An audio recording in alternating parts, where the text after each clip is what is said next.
ce que fait le festival, de faire vivre le spectacle vivant dans des lieux du patrimoine culturel français, c'est magique. On est à la fois dans des lieux qui sont magnifiques, qui sont très beaux. Dans la nature, c'est quand même quelque chose d'incroyable. Et c'est un autre cadre, c'est très beau, mais en plein air, dans des monuments, mais c'est pour nous, avec des grands classiques revisités, c'est-à-dire qu'on va à la fois se distraire, passer un excellent moment, et en même temps être imprégné de culture. L'équipe du Festival de théâtre en Val de Luynes vous emmène cet été dans les coulisses de l'événement. En attendant 2021, cette vidéo vous seront proposées comme cette occasion d'en apprendre plus sur les acteurs, leur organisation et les pièces jouées lors de chaque édition. Aujourd'hui, des membres de l'équipe vous partagent ce qu'est pour eux le festival et ce qui vous attend l'année prochaine. La seconde partie de la vidéo sera consacrée à l'un des dramaturges les plus représentés au festival. La marque du festival, je crois que c'est le plein air, les domaines. C'est vraiment la signature du festival. Et puis le cocktail de fin, puisqu'en fait c'est assez inédit. Il n'y a pas beaucoup de festivals dans lesquels on retrouve ce schéma. Et pouvoir discuter directement aussitôt après avec les acteurs, parce ils jouent le rôle, ils sont vraiment accessibles au public. Alors c'est quelque chose qui plaît. Et puis effectivement, découvrir des demeures, ça fait partie. Il y a des gens qui viennent des fois pour la pièce, mais il y a des gens qui viennent pour les demeures en elles-mêmes. Et c'est ce qui fait, je crois, le succès du festival et la richesse maintenant dans sa programmation. Diversité de programmation et richesse de programmation qui prend de plus en plus d'ampleur. Il y a les gens qui aiment le théâtre, les spectateurs qui aiment le théâtre et qui vont venir pour découvrir ou redécouvrir, parce qu'on a aussi des créations, donc pour découvrir ou redécouvrir des pièces, d'être dans un lieu magique, parce qu'à la tombée de la nuit, tout change, le décor, les lumières, donc c'est absolument pas du tout la même impression qu'en salle. Et même si de temps en temps on est un peu parasité par des bruits extérieurs, souvent les comédiens s'en servent d'ailleurs. Il n'y aura pas de noir complet, il n'y aura pas tous ces petits jeux qu'on peut trouver ou ces éléments qu'on peut trouver dans un théâtre, mais qu'il y aura autre chose. Et que par contre, il peut aussi avoir une pleine lune, comme il peut avoir une nuit plus sombre, qu'il peut parfois avoir un animal qui peut faire du bruit en plein milieu du spectacle. Mais ça, c'est difficile pour les comédiens de jouer en plein air, mais c'est tout le côté sympathique et étonnant du plein air. Ça donne quelque chose de totalement différent. Et je crois que si on revoyait la même pièce le lendemain, ça serait encore différent. Puis la convivialité qui s'installe, parce que combien de fois on voit les spectateurs nous aider à empiler les chaises à la fin, à demander s'ils peuvent aider à ci ou ça. Donc cette fraternité peut-être. Il y a différents paramètres et puis je pense que la qualité des compagnies qu'on leur propose, des pièces, fait qu'ils ont envie de revenir et que tous les ans ils nous suivent.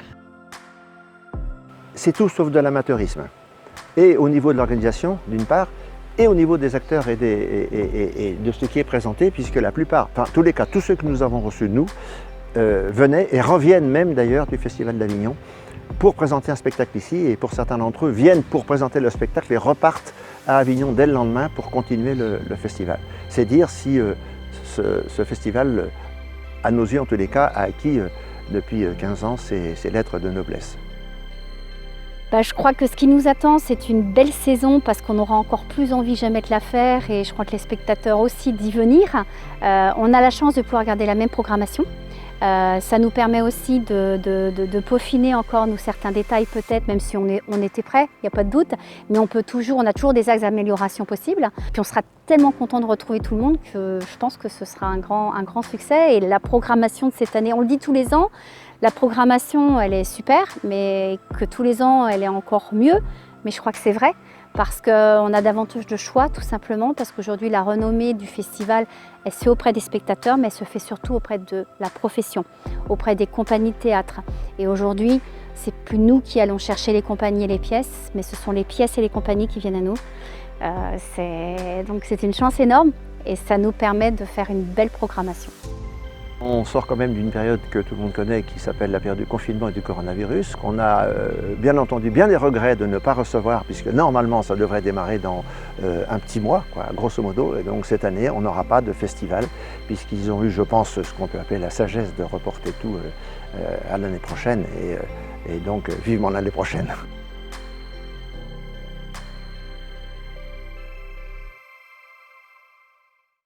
Chaque année, le Festival de théâtre en Val de Luynes est l'occasion de découvrir des pièces de théâtre très variées, des plus grands classiques aux créations actuelles.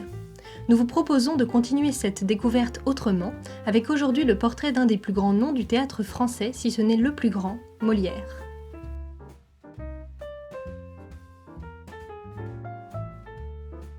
Né en janvier 1622 dans une famille de bonne bourgeoisie, Jean-Baptiste Poquelin reçoit une éducation solide.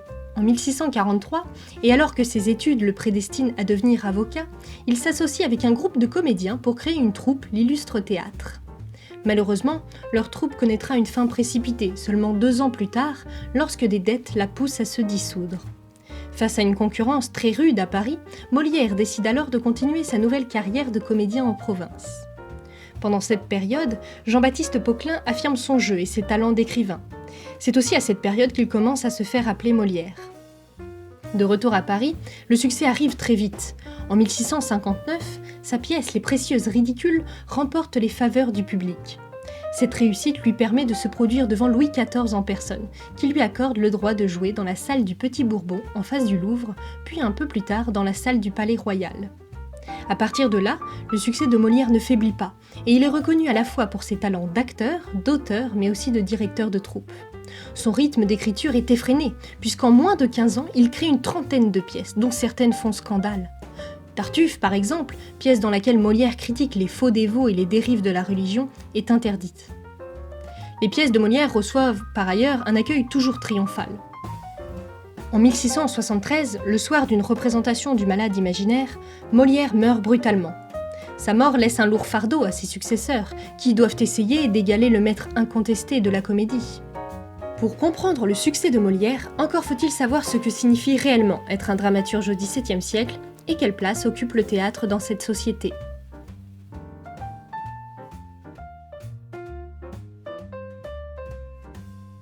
Au XVIIe siècle, il peut être compliqué d'être un homme de théâtre.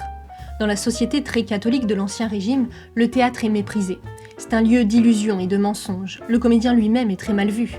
À tel point que pour ne pas être excommunié, le comédien doit abjurer sa profession, c'est-à-dire se repentir et promettre à Dieu de ne plus jouer la comédie.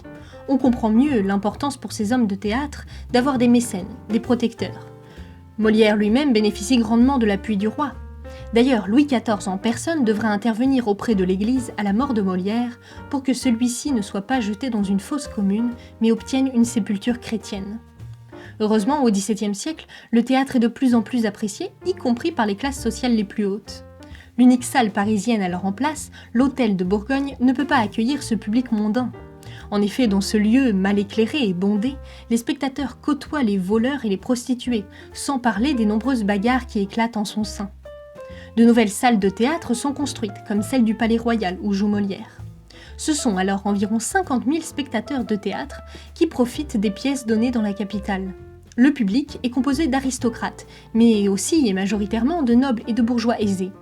La difficulté alors pour le dramaturge est donc d'écrire une pièce qui plaira aux différentes classes sociales dont les niveaux d'éducation sont très inégaux. Mais c'est précisément ce que Molière parvient à accomplir et c'est l'une des clés de son immense succès. Si Molière connaît un tel triomphe, c'est aussi grâce à son expérience hors de Paris. En province, le public mélange bien plus de classes sociales que dans la capitale, et Molière doit donc réussir à écrire des pièces qui font rire les esprits les plus simples et les esprits plus savants. Pour plaire, Molière mélange donc les styles. Il s'inspire par exemple des Italiens et accorde une grande place à l'expression corporelle de ses personnages qui gesticulent et grimacent. Il se sert également de tous les styles de comique qui existent. Les situations qu'il met en scène, les caractères de ses personnages, le comique de mots comme les quiproquos ou les répétitions, sont autant de ficelles que Molière tire pour garantir la réussite de ses pièces. En plus de savoir satisfaire les attentes du public, Molière est aussi un grand innovateur. Il défend un art de la comédie qui serait aussi noble que la tragédie, jusqu'alors considérée comme le genre le plus noble au théâtre. Il crée la grande comédie. Ce sont des pièces qui se donnent pour but de corriger les mœurs par le rire, comme dans sa pièce Le Misanthrope, où l'hypocrisie des courtisans et des salons est critiquée par le personnage principal, Alceste. L'innovation ne s'arrête pas là. Il utilise les machines jusqu'alors réservées à la tragédie pour créer des décors renversants. Il fait de la comédie-ballet, sorte d'ancêtre de la comédie musicale. Mais il est aussi le premier à créer une pièce dont le sujet principal n'est autre que lui-même. Dans l'impromptu de Versailles, il se joue et se montre dans tous les rôles qu'il endosse au quotidien. Comédien, metteur en scène, directeur de troupe et auteur. Les comédiens jouent une répétition de théâtre pendant laquelle Molière va pouvoir montrer toutes ses facettes, tous ses talents, mais aussi critiquer ses concurrents en les parodiant allègrement. Molière acquiert donc de son vivant une reconnaissance inégalée. Il gagne plus d'argent que tous ses concurrents et mène une vie de grand bourgeois. Les journaux de l'époque, les gazettes, suivent tous ses faits et gestes comme un magazine People le ferait aujourd'hui d'une star de cinéma. Pour acquérir ce statut de vedette, Molière a aussi su s'entourer des bonnes personnes et il sait surfer sur les polémiques. Par exemple, après les critiques rencontrées par sa pièce L'école des femmes, il répand le bruit qu'il y répondra par le biais d'une nouvelle pièce. Tout Paris attend avec ferveur cette nouvelle création qui promet d'être croustillante et dans toute cette impatience, les journaux ne parlent encore une fois que de Molière. Après sa mort, ses œuvres continuent de résonner dans le répertoire français. Les auteurs du XVIIIe siècle sont hantés par la figure de Molière. Et aujourd'hui encore, Molière est, après Shakespeare, l'auteur le plus lu, le plus traduit et le plus représenté dans le monde. Le Festival de théâtre en Val de Luynes accueillera l'an prochain la création Georges Dandin par la compagnie Les Passeurs. En attendant 2021, nous vous donnons rendez-vous mercredi prochain pour continuer à découvrir les coulisses du festival.